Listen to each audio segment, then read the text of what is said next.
सरकार जो है वो ضائع कर रही है. इंसाफ के बगैर कोई भी अमन मुमकिन ही नहीं. अगर इंसाफ के बगैर कुछ हो सकता है वो खामोशी हो सकता है. कश्मीर में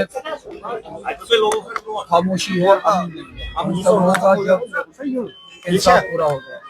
कानूनी आईनी जो हमारे हुकूक है इस रियासत के वो बहाल किए, जो कॉन्स्टिट्यूशनल पोजीशन थी इस रियासत में वो आईन ने दी, जब वो बहाल होगी तो इंसाफ होगा, जस्टिस.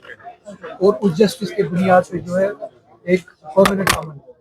जब हमारे नौजवान जो विदाउट ट्रायल्स बने 6-6, 7-7 सालों से बने, जब तक वो जेलों में विदाउट ट्रायल्स बने वो बेइंसाफी.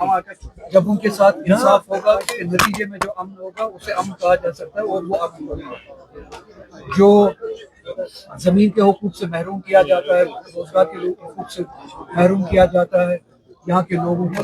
पुलवामा में आपने मिसाल देखी होगी कि शाली की फसल लगाने जब यहाँ के लोग निकले उनको उनके जमीन से महरूम रखने की कोशिश की. इसी तरह की बहुत सारी मिसालें. तो ये नाइंसाफी है. इसी तरह से रोजगार के मौके जो या जम्मू कश्मीर के लोगों के लिए मखसूस थे वो रोजगार के मौके अब उनके लिए मखसूस नहीं. रिजर्वेशन का मसला जब तक हल नहीं होगा ये नाइंसाफी है. और नाइंसाफी की बुनियाद में खामोशी होती है, अमन नहीं होगा. ये सब नाइंसाफियाँ जब खत्म ना हो, इसके अवज में जब इंसाफ ना हो जम्मू कश्मीर के लोगों के साथ, तब तक परमानेंट अमन मुमकिन नहीं है.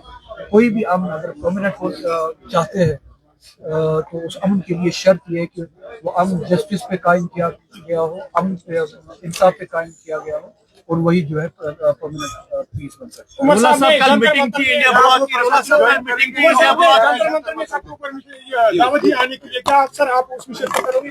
मैं तो जाऊंगा ही जाऊंगा और जाऊंगा 370 की बात करने के लिए. वो जाएंगे स्टेटहुड की बात करने के लिए. हमें लोगों ने जिम्मेदारी दी है कि हम 370 की लड़ाई लड़ें, अपने आईनी प्रोटेक्शंस की लड़ाई लड़ें जो आईन ने हमें प्रोटेक्शंस दी है. और मैं चाहूंगा, मैं तो जाऊंगा ही जरूर, मैं चाहूंगा उसके साथ साथ कि ये एक दिन का कोई स्टेटहुड के लिए कोई लोगों को खामोश करने के लिए कोई प्रोटेस्ट ना हो, एक दिन का कोई इवेंट ना हो. ये एक मुनज़्ज़म और मुसलसल एक जद्दोजहद हो, न सिर्फ स्टेटहुड के बल्कि आईनी प्रोटेक्शन जो 2019 में हमसे छीने गए थे, जो 370 ने हमें प्रोटेक्शन दिए थे, उनकी वापसी के लिए एक मुनज़्ज़म और मुसलसल जद्दोजहद. एक दिन का स्टेटहुड के लिए लोगों को खामोश करने के लिए कोई इवेंट नहीं.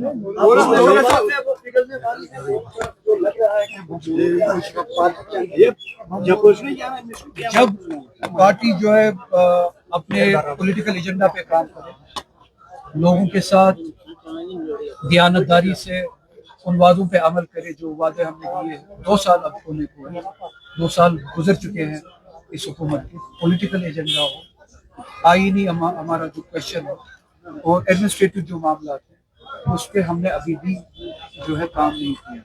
अगर उस पर काम करके लोग राजी हो जाते तो आइस में